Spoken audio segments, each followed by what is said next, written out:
Welcome to Crosstalk, where real conversations spark real change. This is your front row seat to the journeys of local entrepreneurs, ministry leaders, artists, and everyday people making a difference right here in our community. Each week, we dive into honest conversations, how dreams got started, the challenges faced, and the vision shaping our future. It's about more than business or titles. It's about passion, purpose, and the heart behind the hustle. So whether you're looking for inspiration, practical advice, or just a reminder that you're not alone on your journey, you're in the right place. Welcome. Welcome to adulthood. Welcome. Right. When things just don't work out. Hey guys, this is Jamin Levan. So we went to high school together. Yep. You were, I think, 2 years above me. Graduated 2015. I was 17. So yeah, that's two. That's Yeah. Hamburg math. There we go. Or what's the saying? We can't draw circles. No, we can't. Not at all. That's the Hamburg edumacation right there. Yeah, education. Edumacation. Yeah. You got your diploma. Now go get your education. Yeah.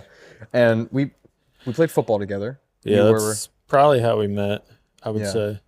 Because I was kind of I don't know. I was quiet, but not really.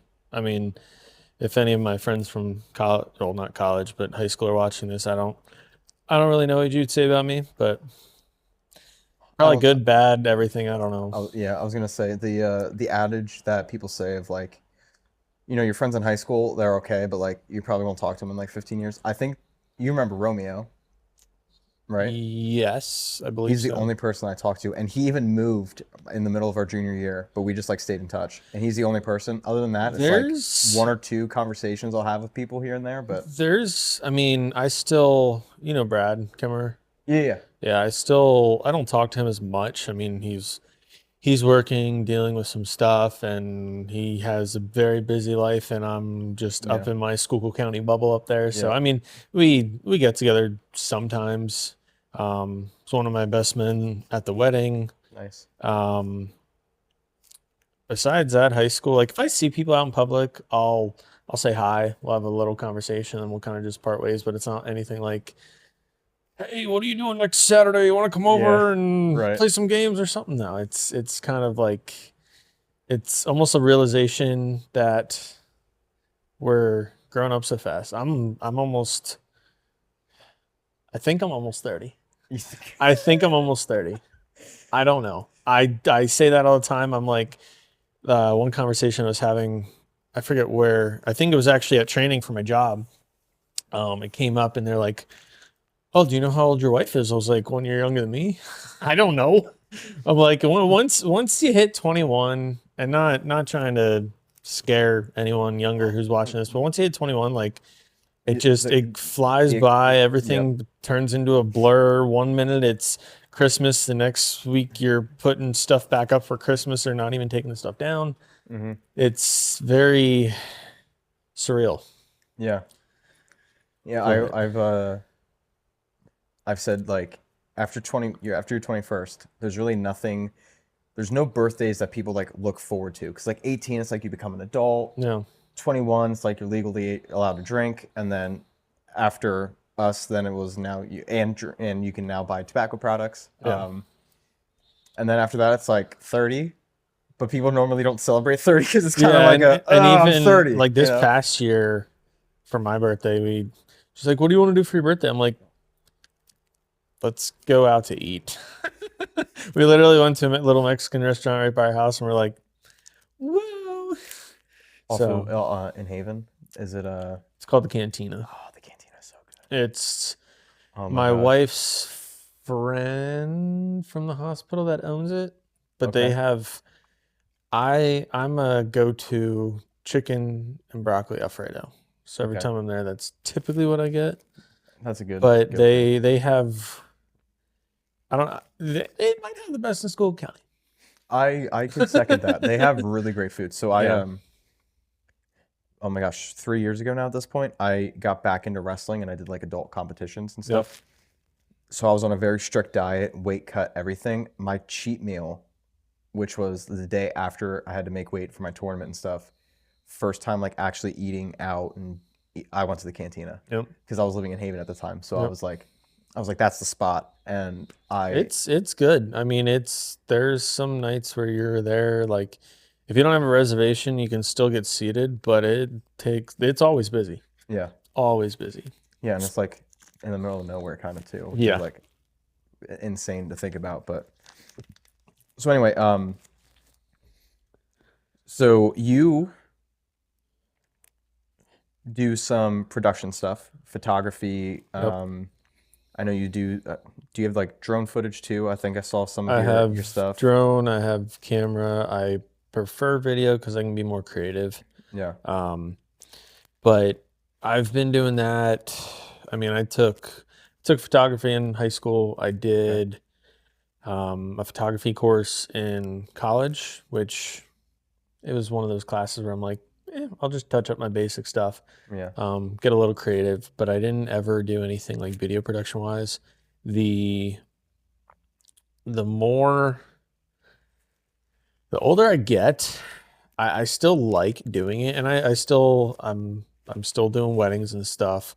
But the more I get older, the more I'm kind of like, is this something I always want to do? And don't get me wrong, I love the idea of photography. I love the idea of video production, mainly because, and I tell the people, I've told probably at least 100 people this because they've always asked. And I was like, when it comes to photography, when it comes to videography, the best thing to do to start is start. Mm-hmm. Because if you can watch all these amazing photographers, videographers, watch YouTube videos, and you're like, I want to be like that person. Well, you got to start somewhere. And everybody has a phone. And 9 times out of 10 nowadays, the technology in your pocket is just as good, if not sometimes better, than a $6,000 ring. Not 6,000, 7,000. Yeah. I can't believe I just. Nope. Well, that's edit that out. That's where we're gonna stop. I'm leaving. No, I love that you said that because when I started getting into my business, I started out with just doing website. And then that kind of branched off into, I was asked randomly in a cafe, I was like doing video shots for the website. And somebody asked me randomly, like, would you like do videography for an event? And I was like, I mean, I've never done it before, but I wouldn't be opposed, you know? Got in touch, that gave me my first gig. And then doing that stuff, I was like, wow, this is like kind of interesting. And all I was doing up in that point was using my phone. Yep. And I remember when I first started doing the podcast, I was shooting on a Galaxy Fold because that thing can shoot in 8K. I wasn't using the 8K feature, but I was shooting in 4K. And I asked a buddy of mine, I was like, hey, like this podcast is starting to like kick off. Like I'm starting to consider like, you know, purchasing better equipment. I was like, here's the phone that I'm using. You mess around with it because he works for audio engineering and stuff like that. So he works for a Christian TV station. So like he's working with like the best of the best equipment.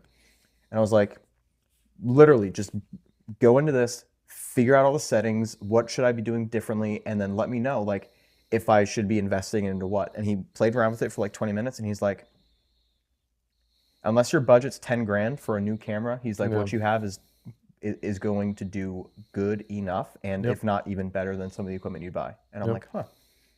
Well, and that's where like I mean all I watch anymore is YouTube. I have internet, but I don't pay for cable. I don't watch the news. Facebook is my news for local news, and I don't really, and this is what I mean because I just lost my train of thought.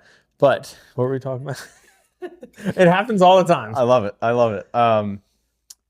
Video and the equipment, like a phone gets the job done. Yeah. So watching everybody on YouTube, they have their big fancy cameras that they're holding up like this. And it's like, okay, so I invested, I think I have a Sony A7 IV, I believe. Okay.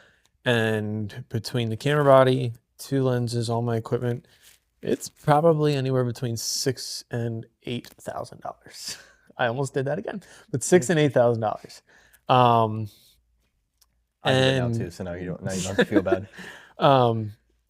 But I've found it a lot easier, like especially, and that kind of goes into our next little point, I guess. But I shoot all my YouTube videos on the Insta-X4. I literally strap it to my chest and run with it. Because a lot of the stuff I do is first person POV. Yeah. I'll do some where I'm holding it like I'm vlogging. And it gets the job done, and I can literally throw it in my pocket. Yep. And a lot of, like, I don't want to go out shopping to Goodwills or anything like that and literally bring my big fancy camera, because then I'm sure the Goodwill employees are going to be like, you can't film in here. And I'll be like, okay. So it's one of those things where small is small, but also muddy. Yeah. And even what you're shooting on now, it's like I've thought about getting something like that, but I'm like, I have all this other equipment that I'm like, I don't need something like that. If anything, I can pull out my phone. Yeah. And there's many YouTubers that I watch that literally film on like an iPhone 14 or not the latest one, but their video quality isn't the best sometimes, but at the same time, if they're, and this is going for people that are trying to get into video, I look so big on camera. Wow. The puffy sweatshirt doesn't help. It's keeping me warm. Yeah, that's what matters. It is freezing cold outside. It's the middle of January. Yeah, so. I think it was like 9 or 10 degrees. But if you're making content, at least the stuff I'm watching, as long as you're getting your point across, you're interesting, you're captivating, you don't need to be shooting in 8K or 4K. Like, get your point across. If your camera is a little fuzzy, I mean, hopefully the autofocus corrects it a little bit, but as long as you're getting your point across, like I am not right now, then you'll captivate your audience to continue to watch and subscribe and all that sort of stuff. Yeah. So. Yeah, and this purchase for me was literally when I came to the realization end of the year last year, and I saw where my business was headed. Yep. And I was being asked to do more video projects and stuff. Sometimes phone storage. My drone is flown off of my phone. I actually have to delete the drone app on my phone because of the fact that it takes up so much data and so much storage just for sitting idle. So like I only download it when it's time to like do a shoot or do something like that, just to make sure like I have the space in my camera roll to do everything else. Yep. I love this because it has an SD card, so I can film on it, and what's great is there's an app for it, and whenever I need to pull the footage, I can just download it right from there to my phone by connecting it on the app, and good to go. Shoots in 4K or 3K if it's portrait, but like you said, it gets the job done. I only bought the studio lights because I wanted to have the studio. You know what I mean? Like I went with literally just my phone for like pretty much the first full year of my business, and got by. People liked the quality. People, it got views, it got attention, and everything. So yeah, I couldn't agree with you more there. It's just start. Yep. Welcome. Welcome to adulthood. Welcome. Right. When things just don't work out. Right. Yeah. So your question time. My question time. Yeah. David's taking back the pod. Okay. So we talked about your photography. Yep. How you got into that a little bit. I think something that's really cool too that you do is, and we were talking a little bit about it off the pod, but you got into doing Jammin Bargains, which is you kind of do some reselling, thrifting, things like that. So how'd you get started into doing that? So actually I think it was last week was like my 1-year anniversary on eBay. Okay. Happy anniversary. Yeah. And to date, I think last year, speaking numbers wise, in my first year last year, I think I did a little bit more than $20,000. Okay. Um, And again, for a side, so you just got done telling me 2 side hustles that you've had. Yes. Both are, have been able to produce about $20,000 each. So like Yeah. And that's over, I mean, the photography you said was over a span of a few years, right? Yeah, that I've Okay. been keeping track of since I started back in 2018. Okay. So even still, if we break that apart, that's what, 8 years. So 20,000, 8 years. I mean, a little over $2,000 a year. So it's just extra, in side hustles, extra play money. in side hustles alone, Yep. you're bringing in $22,000 a year. I mean, roughly. it might sound like a big number, but obviously when you break it down, it helps out. It helps to go on vacation and do this, pay some bills. But the eBay side, I started that. So doing what any of us nowadays do, I got down a wormhole on YouTube and I just started watching people like Harry Tornado. We've probably been watching them for about 6 to 8 months now. The Bearded Thrift Machine. The one's from North Carolina, the other one's from South Carolina. Okay. But then there's even going on that train. I mean, I've found there's so many communities out there that do the reselling, and there's a lot of people that they'll buy like Amazon pallets and flip. I think there's one person in Hamburg that might do that. I forget their business name, but I think they do Wolf's that. Bargain. What? Wolf's Bargain. There's one that just opened up that they buy like the Amazon stuff and then they resell. Probably. Okay. And that's shout out Wolf's Bargain. I'd love to have you on the podcast. All right. That's something that, and I'm not picking fun. I'm not trying to like destroy. I wouldn't even call it destroy. It's not something that I really want to do. I mean, I probably could to a point. I don't have the space for pallets. Yeah. And I don't really I don't think I'd enjoy the whole pallet side of things as much as I do enjoy going to yard sales, to thrift stores, finding things that if nobody buys will probably end up in a dump. And there's not every single item is making me a lot of money. I mean, if I can find my kind of rule of thumb, if I can find something cheap enough that I can minimum double my money after sales and fees, and sure, I'll put a little bit of time to it. I was just showing him one of my gonna be sales here soon. I found a pair of binoculars in a bin from I guess a Facebook marketplace deal, and I started the auction at $4.99, and I knew they were World War II. They had the Nazi symbol, and I put them up for a 10-day auction. And as they stand right now, as we speak, they're at $305. I don't know if they're going to go to 400, 1,000. I have no idea. But it was something that I didn't know. Well, one, I found it in the bin with the rest of this stuff.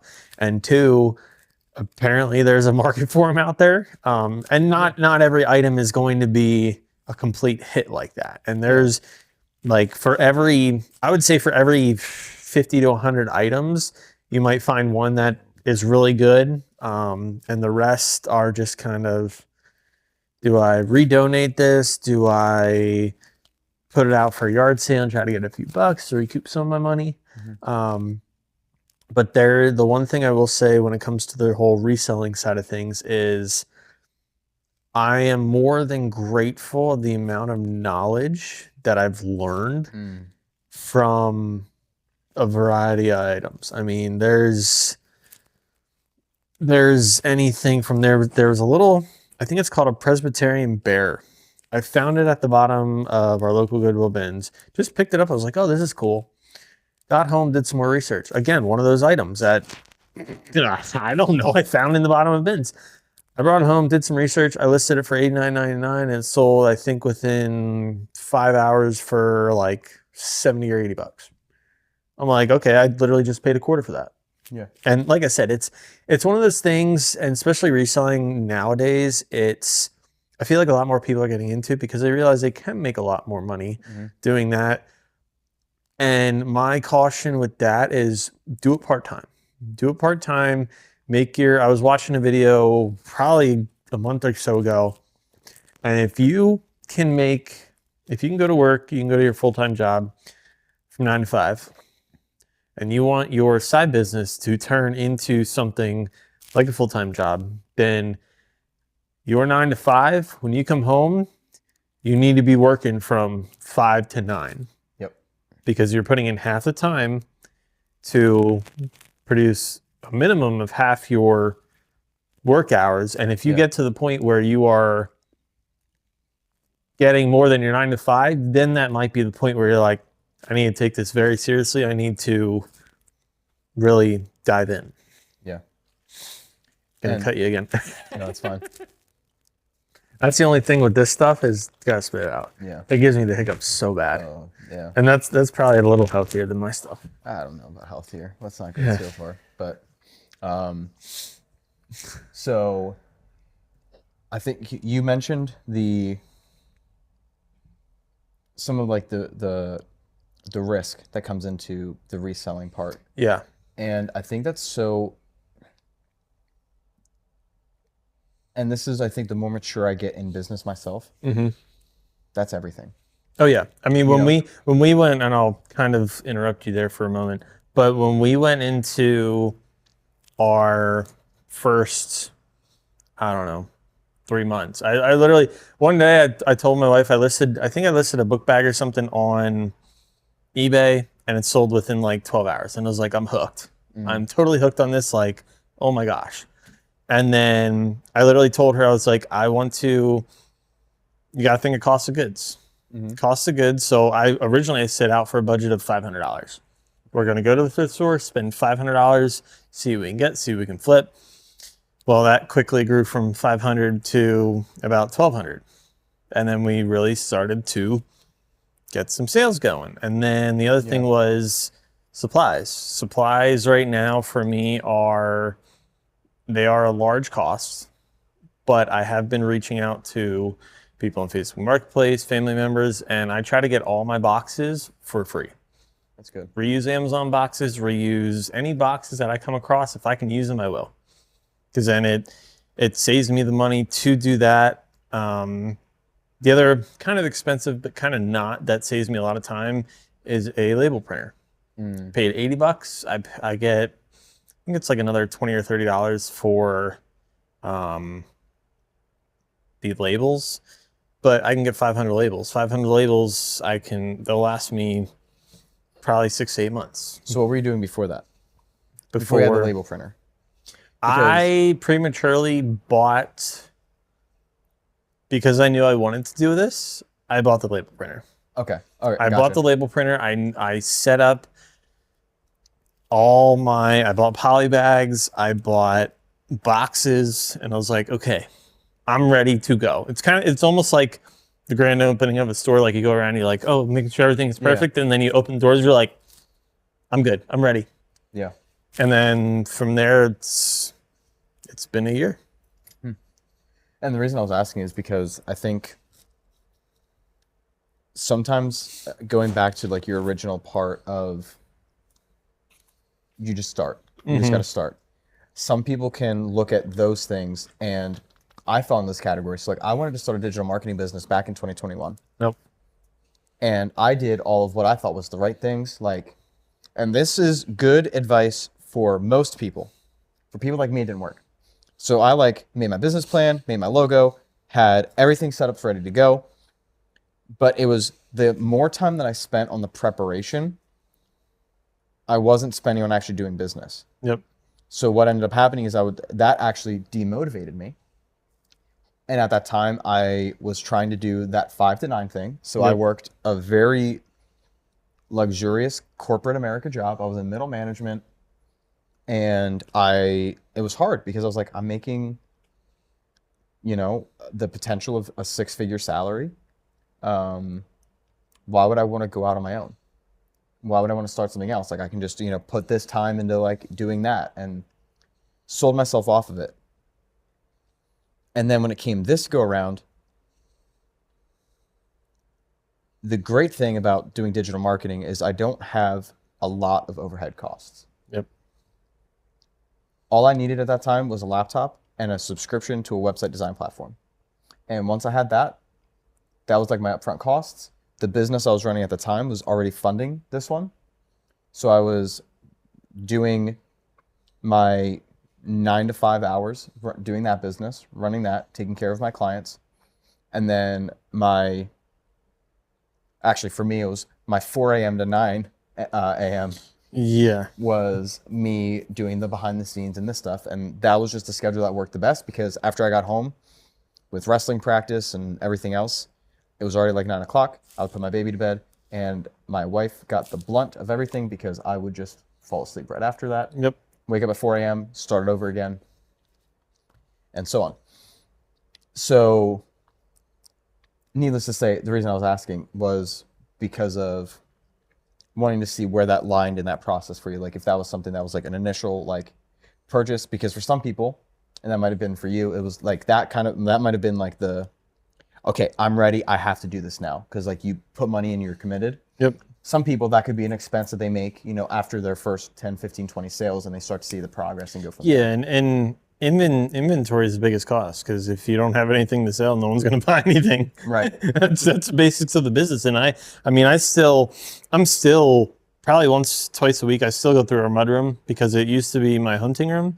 I turned it into my storage room, and it's literally a walkway. It's like a hoarding situation at this point, but I am selling things daily. And I still have, there's one deal I did where I bought a woman's entire eBay store. Everything she had, she gave me the label printer, she gave me everything. And I still have probably 10 to 12 totes sitting in the garage between the two cars of nothing but toys that I have to go through. Now, some toys might do great. Other ones, I'll probably just fill a box, sell them that way. Yeah. And going back to your point of, I guess, motivation, but like I will spend, I don't know, like if our process is we buy stuff, we have a clear container, we throw it in there. Typically 1 day a week, we'll sit down 2 to 3 hours, go through that, take photos, take weights, inventory it. Once the photos are done, they go into their respective totes, and then I will sit there for 2, 4, 6 hours, who knows how long it takes, to, if I'm listing it on eBay, going through creating drafts. Now, this last time I did it, I had a whole like video game lot. I worked my drafts up to about 150. My rule is anything below 50, I list 5 things a day. Anything above 100, I list 10 things a day. I was listing, every time I'd list 10 things, 3 things would sell. And that's kind of how it's been. And it's one of those things where if you're consistent, if you continue to bring new things out, you'll continue to get new buyers. And not everything like eBay, I mean, you have those people that they'll open a bag of Doritos and they'll be like, oh, I'm selling it for $1 million. Like there's those type of people, and it's comical sometimes, but Yeah. there's other things that like, you almost have to be competitive, because if you go on there, if I have something that somebody else has, they have it listed for $9.99, I'm going to list it a little cheaper so mine sells like that. Yeah. And it's one of those things like, you're not trying to be rude, but if, like I said, if I'm doubling or tripling my money, sure. But then I know with that, it also kind of affects the value of it, because if you have that one person that has that item for $50, you're selling it for $40, now the median changes to 45 instead of 50, Yep. and then more people are going to start dropping the price, and it's one of those things where Yeah. so No, that makes sense. But I think going like the business route of that too, it's like you said when you were starting your photography business, you were offering really cheap prices. Yep. And that's because I would have to assume, because I did the same thing when I started my business. I looked at what the market average was, and I went as low into it that I could comfortably feel like I could do it. Because at first I just needed the track record to do it. Now that's a little bit different with reselling, but you still kind of want to get like your first few buyers in. It's nice when you, in any type of industry, you start out, you get those first few yeses, right? Yep. You get those easy yeses, you get those out of the way, and then as you continue to grow, you can start selling for more, you get a little bit more confidence. But Yep. for your sake, in business though, it's like you need to have same or similar products sold for a premium, sold for a middle, and sold for a lower, right? Because you're always going to need those, and I'm saying like those business types, because Yeah. what ends up happening as you expand your business in this way and you grow it to a point, those 10-cent items that you're looking at that you might be able to only sell for double aren't going to be worth your time anymore. Nope. And there's a lot of items that I have that are like that. Right. And then what does that do? It creates the opening for a newer person getting into reselling. Yep. Now that's their big win. Then Yep. they're like, wow, I doubled my money on this one. Yep. But that's now below you. And that's just the evolution of business is like the more successful, the more reputation you have, the more you can charge, the more you become a premium product. Well, and that's like Whatnot.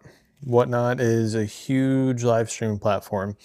And there's a lot of people on there that, like, just like me, you try to go on, you try to sell stuff, you can't sell anything. Yeah. But if you have different avenues, like a lot of people on there they do YouTube, they have other ways to pull their audience in. And that's why a lot of these big Whatnot sellers are making so much money, because they I love Harry Tornado. They started from scratch. Every show he has 500-600 people in there. Great. There's some stuff that he's selling, like he makes soap from another small business. So typically there's certain cents where, okay, he'll put one soap bar up. If it runs for $20, he's like, oh, you paid too much. He throws some other stuff in. And where I'm going with this is it's nice to have a bigger audience. And that's why I'm trying to do YouTube. And I mean, I've been on YouTube for a while now. We do travel vlogs. We do this, we do that. That stuff is on my main channel, Jamin Levan. And then my other channel, which my wife told me to create to keep everything separate, that's the Jammin Bargains. And that's where we do Goodwills, we do thrifting, we do yard sales. I talk about that stuff. There's sometimes where they'll cross paths, but I'm trying to separate everything because we just redid our dining room in our farmhouse. So that video might not appeal on the reselling side because it's more farmhouse. But if you look up farmhouse, I'm sure you'll get who knows how many videos and stuff. So it's always about, and those sellers are not making, they're making a lot of money on the Whatnot live stream platform, but they don't just do that. Some of them might, but others are using Facebook Marketplace. Others are selling merchandise, like their own brand. They're posting reels on Facebook, making money from that. So it's a very wild thing to do. And shameless plug, I think as of now, February, I don't know when this video is coming out, but February 10th, we're having a live stream for Plush. That's another. Make sure that this comes out before February 10th. That's another little. He's gonna slap something right in there. Bam! Right here. I don't know if it's a QR code or what it is. Right there. But if you scan that, and our editing team is phenomenal. Did you see that? Look at that. I will not personally, but if you scan this here, it'll give you $15 to go onto the Whatnot, whether you come to my show or anyone else's on there, and you can use $15 on your first purchase. Ooh. So, and there's a lot of things that, I mean, like I said, these shoes right here, APLs, probably one of the most comfortable shoes I've ever bought. They're like $240 retail. I got them for $40 on Whatnot. So there's definitely always deals to be made there. Why not be on Whatnot? There's a slogan for you. There we go. But that's another thing I have. I probably have anywhere between 10 and 20 totes at home filled with stuff that I need to do more Whatnot shows. But my biggest excuse, and I'm going to say it's an excuse because it's my fault only, is like my last job, I would come home from work, I'd be tired.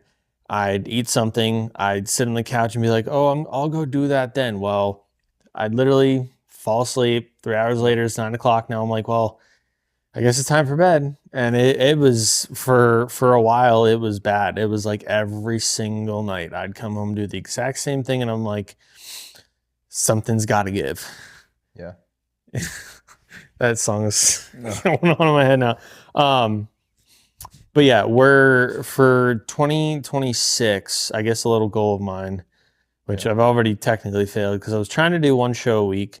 But I really need to start selling stuff. And that's another big problem with resellers is we buy so much stuff and then we sit on it and sit on it and sit on it. And my theory is if you're sitting on it, you're not selling it. Right. So, and I would say 75% of the stuff that I have, it's listed somewhere for sale. Okay. But the other 25% is out in my, what I call a chicken coop. It's basically a pole building and I haven't gone through it. And that's because it's cold. Yeah. So there's not much I can do about that. So, but yeah, I don't want to say reselling has changed my life just yet, but it definitely has helped improve the quality of my life, minus all the headaches and stuff that I'm sure I'm going to get come tax season. Yeah. But yeah, and I'm not saying this to discourage anyone from starting to resell, but if you find a niche, try to stick with that niche first, whether it's video games, jewelry. If you like to crochet and you want to just do make 20 crochet items and post them up on Whatnot during a live show. And you don't have to be like, you don't have to face the camera. You don't have to talk into the camera. Even if you set your phone up, and I've done this before, set your phone up here, hit record, and then do stuff down here. And then you run the item and it sells. Great. Sometimes you might be on there for 2 or 3 hours, nothing sells. Well, then take that. Don't get mad at yourself. It's not your fault. But watch a show, watch a Whatnot show, watch multiple actually. Maybe try to buy something you like just to see how everything works.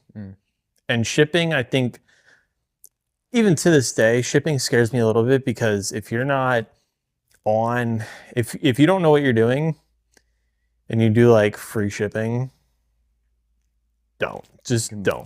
Because you can, if you sell an item for $5, well, guess what? If it's 6 ounces, sure, shipping is going to be $5, give or take. So now you have to pay shipping plus you made $5 from that. So you're basically, after fees and stuff, you're probably going to be in the negatives. So don't do free shipping. If you're doing, and a lot of sellers start things at $1 and $2. And the other Whatnot sellers say all the time, if you don't want to sell something for $1, don't start it at $1. If you have an item that you want to get $10 for, start it at $10. If no one bids on it this show, skip it to the next show. But now I'm getting way off topic and I can just go. So next question. Oh, that's good. I mean, part of what I like about these conversations is like, I want people to be able to watch the stories of the people that are talking and feel inspired or feel like they are gaining something that they can actually go out and apply. Yep. And I love that. Yep. And you really just walked it out for anybody listening. Like if they were thinking of starting in reselling, you have a roadmap right now to go out and and I mean, if you go on our YouTube channel, there's on the Jammin Bargains side and some on the Jamin Levan side, there are a various amounts of videos that I've done. Like I said, I go to yard sales. I go to Goodwill bins. My sacrifice to those things is I get up at 4 or 5 o'clock in the morning to be an hour and a half away at a yard sale by 7 o'clock in the morning. And am I the first one there? Maybe, maybe not. But there have been some times where I cannot buy anymore because our vehicle is completely full. And that's a great day. Yeah. I mean, obviously, let's say I spend $500. I am hoping that I can at least double my money on the stuff, if not make even more. Yeah. But that's another powerful tool when it comes to reselling is just Google in something. I could probably, I don't have anything on me, but I could probably, here, I'm going to test something out real quick. All right, here we go. Live. You've seen this live. Google Lens. Let's see, everyday something. Google Lens tells me certified brands. Well, let's go to eBay. eBay, this guy right here. It is listed for $18. I don't know if you guys can see that. It's listed for $18, has 3 watchers. But if I copy that and go back into my search engine, which is eBay, and then I filter, this is probably the most important part when it comes to eBay and stuff. You have to filter and go to the sold. Now I have 2 results, and well, there's a few more, but on average, the last one of these specific ones, brand new, sold for $14. Now that's not a huge price difference, but there's sometimes where I am looking up something and I'm like, oh, it's listed for $500. Well, I go to the solds and they're only selling for $250. Which in that case, I mean, I've already had it, and I think, I don't know if I made it in the one video or not, but there was an old lady trying to sell these like this Disney Christmas train. She had them, I think she had them for like $20 a piece, and she came over and she's like, oh, what's your best offer on them?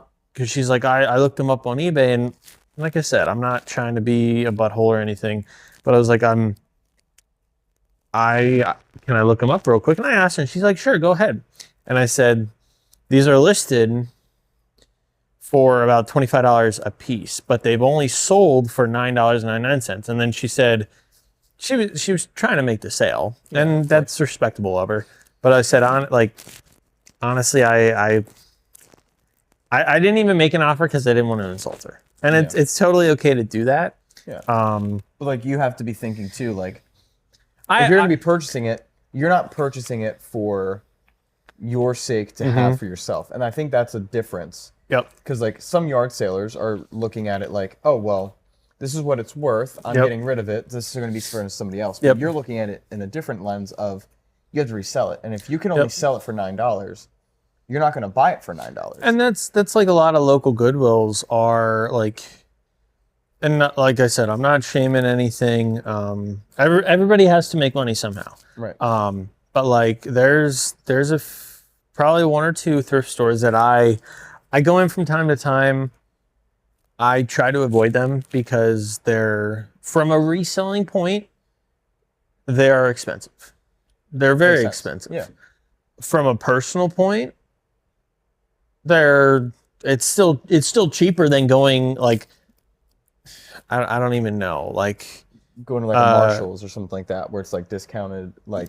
I mean, Marshalls is okay. It's still high, but like it's better than going to the retail store. Like if you find a pair of Lululemon leggings in a Goodwill, 9 times out of 10 they're under $10. Okay, that same pair of Lululemons, I don't even know, probably like $60 to $80. Yeah. Correct me if I'm wrong, women out there. I have no idea. And that's the other thing too, why we got into reselling, because believe it or not, I hate shopping.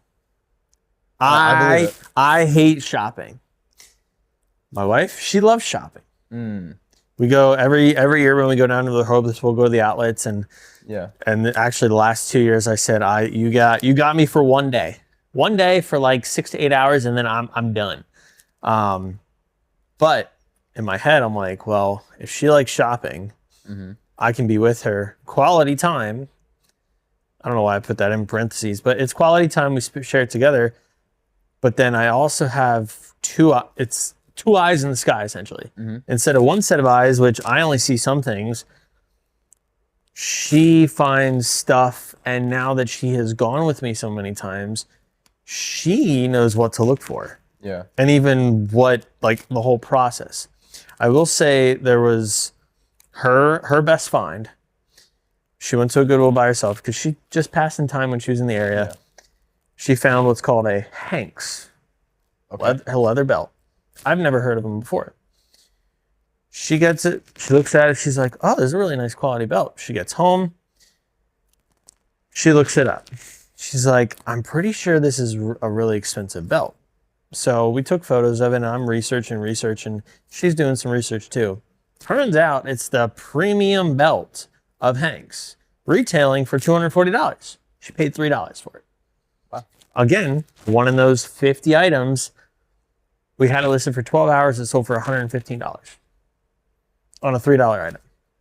So now every time I go to a Goodwill, I'm digging through the belt section. I was like, where is it? But I'm like, I can't find it. I'm like, I got it. You have to point to it. Same with purses. Yep. Purses, there's a few brands I know what to look for.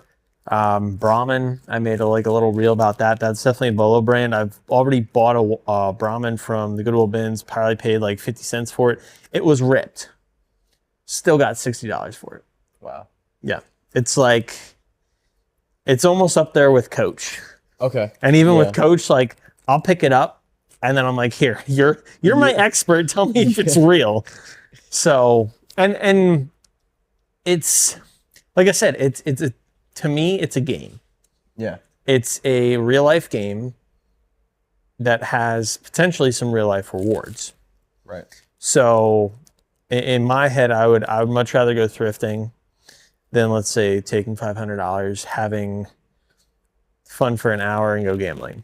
Yeah. Because that's not a guaranteed reward. And thrifting, by all means, is not another guaranteed reward. It's, you have to put the time and energy. You have to be willing to wake up early. You have to be willing.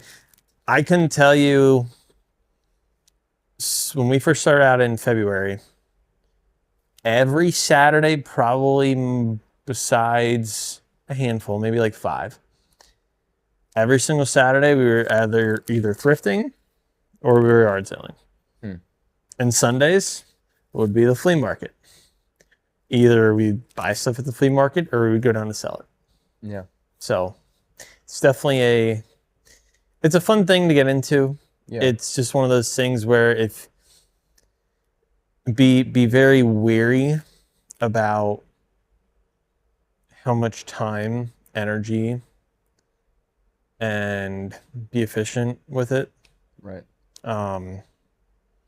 So yeah, I can keep rambling on, but no, I love that, and it's number one, it's something that you're passionate about. Yep. And number two, I'm going to take this a little bit of a step deeper, but you're going to be bringing a child. Yep. Into this world. Yep. Well, not me, but her. Yeah. Well, us. You guys are going to be bringing a child into this world and raising her. I don't know why I keep wanting to go. I guess it's because I have 2 daughters, but I'm going her. It's a girl. Is it a girl? Yeah. Wonderful. Look at that. See, yeah. my intuition was right. Yep. So she's going to be raised looking at her mom and dad that are doing something that they're passionate about, that brings them together. Yep. And she's going to see that. And I brought this up on I don't know if this episode that I'm going to be referencing is going to drop at this point, but it's been recorded, so it might be a future episode from when you're seeing this. But she mentioned she brings her daughter to work with her sometimes, and she does marketing and content creation and stuff, and sometimes allows her daughter to be a part of it. And I'm like, that is something that we go back 60 years ago. That was the norm. Yep. Kids got raised in the family business, in the family occupation. If it wasn't a business or they ran themselves, they learned that. And that's something that we don't do anymore. And it's and they don't get to see that from their parents.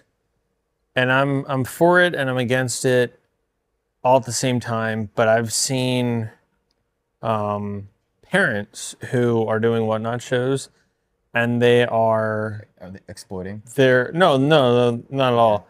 But their kids want to get involved. So, and I can't remember who it was or what they did, but there were 3 kids in front of the camera selling stuff. The parents obviously were behind the camera, instructing them what to do. And they were, after their first show, I guess they did really well. I wasn't aware, I didn't watch it or something. But they were hooked. So now the kids get to be like their parents, and now they have that skill set. And not kind of going way off topic, but I am glad me and my wife are on the same page, and I feel and I'm probably gonna get crap for it, and I don't really care because I'm me and I do me. I think a lot of people nowadays use technology as an excuse Okay. for when it comes to parenting. And don't get me Yeah. wrong, technology is great. It teaches a lot. But at the same time, there's a lot of discipline, and it goes with the times, but a lot of discipline is, I'm gonna take your iPad. I'm gonna take your electronics. Me personally, and ask me again in 5 years when my little girl's all grown up, but I don't want to give my kids that, I don't want to call it a luxury, but I don't want to have to make technology the excuse. I own 2.5 acres.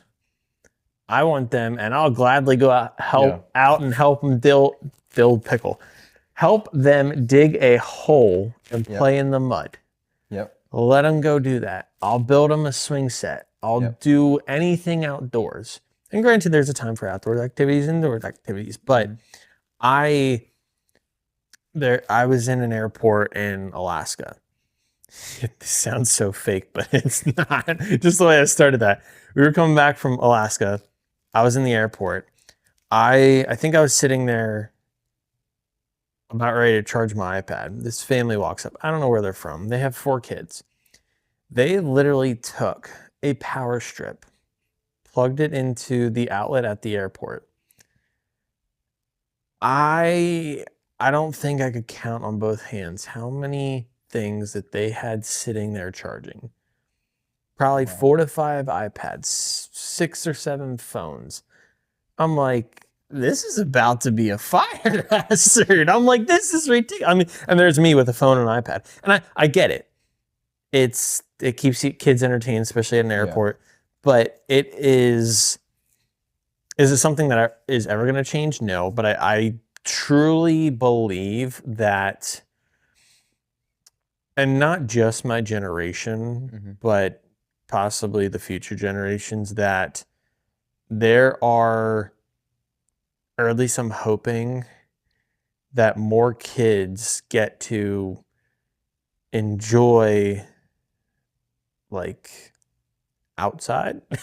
That sounds stupid to say, but like when we grew up, we knew it was time to go home when the streetlights came on. I would ride bike from one end of town. I'd have one track. Me and my 2 buddies would follow. I feel like you and I rode bike together at points too. Probably at some point. Yeah. But yeah, we would stay up at our friend's house till 10, 11 o'clock at night, and we would bomb the streets of Hamburg on our bikes, come right down State Street, turn on to 4th, driving through traffic at 10 o'clock at night. Probably not the best idea, but my parents, they knew I'd be home, or the only reason I wouldn't be home is if I called them and been like, hey, I'm staying here tonight. Yeah. Okay. Hope to see you tomorrow. But yeah, there's a lot of, I don't know. I mean, I'm already very deep in this topic, but either way, I hope the future uses technology for the better and not as an excuse. Yeah. And don't get me wrong, I'm guilty of it too. I'll sit on my phone, and I'm sure the people watching this will get on our phones, we'll lay down in bed, and then we'll be scrolling and scrolling, and the next thing you know, it's 12 o'clock, and we're like, wow, that's 3 hours I cannot get ever back. Words. Yeah. But if you're watching something that's like educational and entertaining, kind of like the Crosstalk podcast, and if you're watching us, it's totally cool. Let them. Yeah. It's keep family. watching. It's family friendly. Watch them all, every single one. Yeah, and make sure to like, comment, subscribe. Yeah. And that's my shameless plug. All right. What other questions? No. Got probably 15, bounce. Yeah. 15 minutes or so. So I'm gonna throw it back to something that you brought up earlier. One of your first question to me. So the last conversation that we really had was you came in and interviewed for the job with Vector and Cutco. Yep. And then you just kind of threw it in there of I didn't actually take the job. I thought about it, mulled it over. Why? I'm just curious because that job, Because I mean, you did well for yourself afterwards, like and everything. Yeah, or at least I try to think I did. Yeah, I would say you did. Being an outsider looking in. I think for me, that job was required. Like nowadays, I'm a people person. I'll sit there and I can literally sit here and talk for 3 hours and hold a conversation. Whereas that job, I felt like I didn't have the ability to drive all around, set up all these appointments. And I'm a type of person, like if I don't believe something, I'm gonna straight up say it. Like if I think this is the ugliest canister thing, I'm gonna straight up say it. Is that your way of saying that that's the ugliest canister No, thing? it's honestly, I like the topography on it. It's pretty cool. I was just using that example. No, it was free with the Everyday Dose subscription. By the way, Everyday Dose, if you're watching, please subscribe. Please support the. This is really bad. I don't know how to ask for. I don't know how to ask for sponsor. There it is. There's sponsor. Sponsor. I've been promoting you shamelessly every single episode that I can. Yeah. So. Great mushroom coffee. But I actually had two packs of mushroom coffee we got with the HelloFresh that I threw out because I didn't think anyone wanted it. And I didn't feel like trying it. Good. But yeah, that job, it just, I have a hard time seeing the potentials of jobs instead of an hourly rate. Like if somebody comes up to me and says, okay, we'll offer you $30 an hour. Sure, great, awesome. If somebody, like a job I recently turned down, which technically I was hired, and then before I even started, I told the company everything, and I'm like, I have too much other stuff going on. I don't think it's gonna work. But that job again, they couldn't really give me an hourly rate. All they said was, if you want to make this a full-time thing, you can make it a full-time thing and make really good money. I mean, she did throw out a salary number like if you really bust your butt full-time, you could probably make $6,000. And I was like, yeah, but at the same time, it's like I needed something concrete. Right. Now I did, so up to date, today was my first day by myself at my job. I'm a rural mail carrier, and I'm still remaining optimistic. I don't want to say I absolutely love the job. I don't want to say I hate the job, because I don't hate the job. We do mail, we get the mail, take it to obviously the rural route. And the nice thing about my route is I'm west, north, and east of my house. Like if you look at my house, I'm delivering mail everywhere around but my house. That's funny. So that's nice in the fact if something were to happen at home, she could call me, I could be there in a matter of 5 minutes. You get and I don't know the logistics of it, but it's a government-based job. I believe you get the pension and all this other stuff.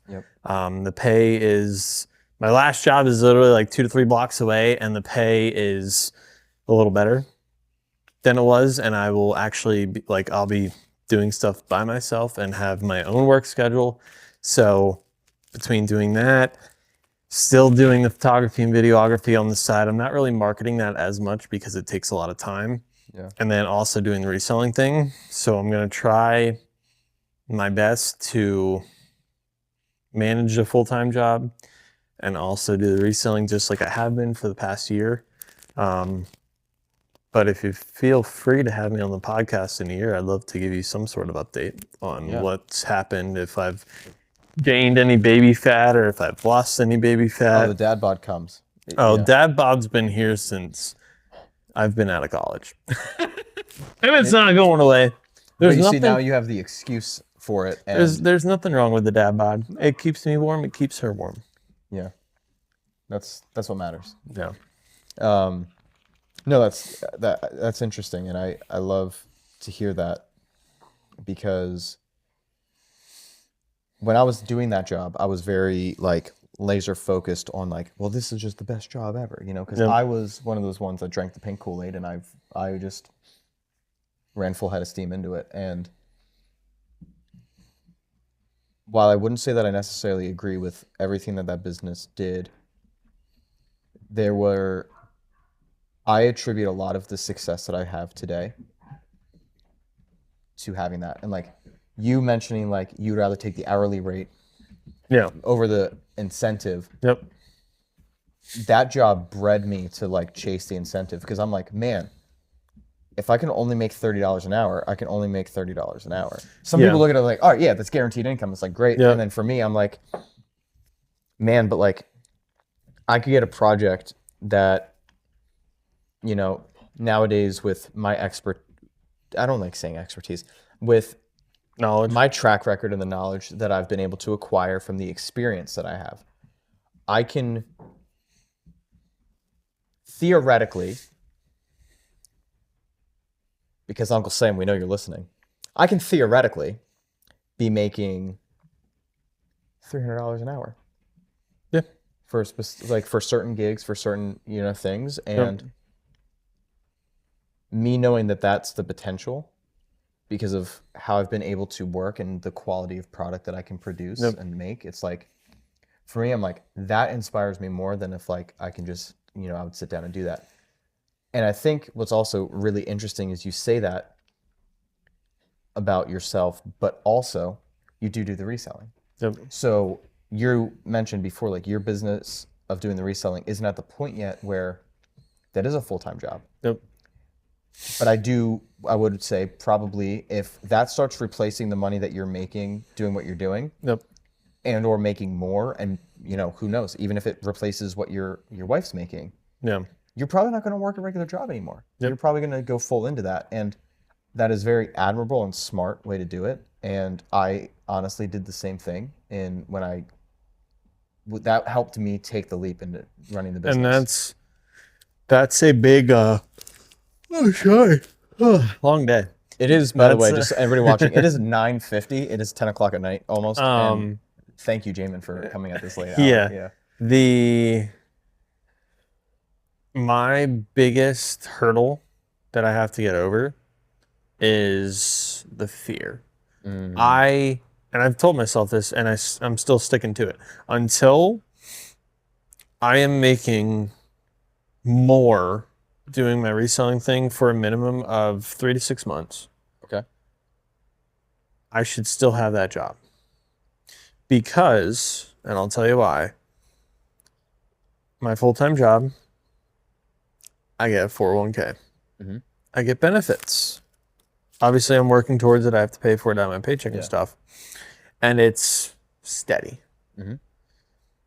If I would just up tomorrow and say I'm doing the reselling thing full-time, and this is how my brain works. It could be totally wrong. I don't know.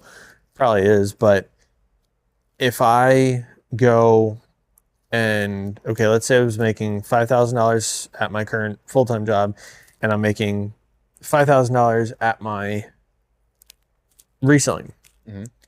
Okay, that's $5,000. That's after all the taxes, after everything's taken out. $5,000 for reselling, they take taxes out. But, big but, now, and I've already done it before, I've done it once, I have to buy my own insurance. Or, since we were married, I could hop on hers.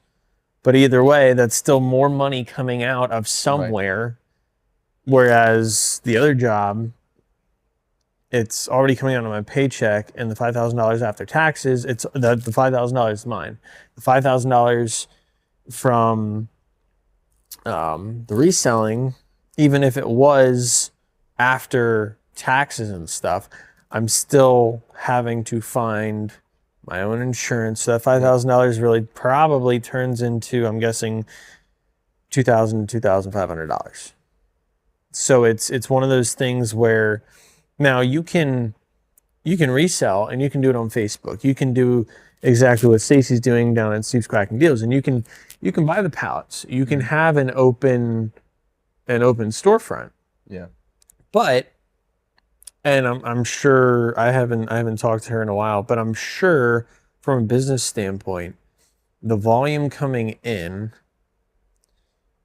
has to help pay for the rent, utilities, and all that stuff.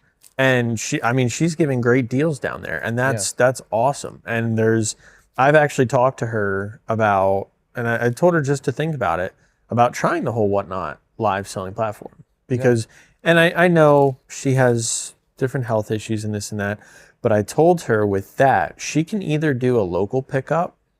That way, people around the community, she's already known. Yeah. People around the community can literally. She holds this up. Yeah. If she wants $10 for it, she'll start the bidding at $10 if they do a local pickup. Obviously, Whatnot still has to take some fees, but if they choose the local pickup option, you have to bid on it. And I know with her, like I said, getting off topic again, I know with her business, she's having a really difficult time. And this is, if any locals are watching this, like I'm not trying to be a jerk, but she's having a really hard time with people saying they want something, and then it's like a week and a half, 2 weeks later. I told her, and I seriously want to discuss more with her. But if she does the free local pickup, obviously Whatnot still takes a fee, so she's going to be losing a little bit of money per item. But once they hit that bid button, they have to have a credit card or some sort of payment method in order to buy it. Yep. So therefore, the money is right there. As soon as she ends the show, boom. Not that she gets paid right away, but that has been paid for. She can set it aside, put whoever's name on it, and go from there. Or she can do the option of shipping it out, which would attract more buyers, especially on Whatnot, because there's people on there all the time that are doing Amazon pallets, and they're selling a whole pallet in a day. Wow. And the amount of product that she's getting in, like I told her I would love to help out and some sort of like be a part of that, because I know shipping. Yeah. You give me 25 packages, an hour, they're done. So I gotta go to the bathroom. That's fine. Do you have time before you go for like one final question? Possibly. Then we can finish it up really quick. Possibly. The last question I always like to ask, and you kind of alluded to it about you coming back in a year.